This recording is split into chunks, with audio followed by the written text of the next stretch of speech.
What you're going to do is start laying on the stomach. If this is tight back here, you're just going to kind of breathe through it a little bit, let your back calm down some, and then the goal is to go up on the elbows. I want it to be a comfortable thing. Anybody with disc pain that can stay in this position, this is going to be really beneficial, even though it is going to be uncomfortable. But don't be afraid of pain.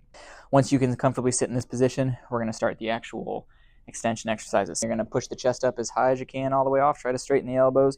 We want to try to keep the hips down. So you can see Josie bends really well here. She's very flexible. Most people cannot do this. Most of the time you get about halfway up and your hips start to come off the ground. So once the hips start to really come up, then you can just go back down from there. Once you're doing repetitions of these, I usually tell people do 10 of these every hour that you're awake. As you push up, it'll be more and more tight and sore back here. Speed here doesn't really matter too much. You can go slow if you want. Some people like to pause at the top, take a big exhale, let the back kind of sink down. No right or wrong answer. It's whatever you feel the most. Sometimes if it's early in the injury and you're really sore, you'd rather go a little slow, and that's totally fine. When you get up and you kind of walk around and you move, or you're like, oh, actually that does feel a little bit better. Can you sit longer without discomfort? Is the pain in the leg coming back up and getting closer to the low back? All of those things are good.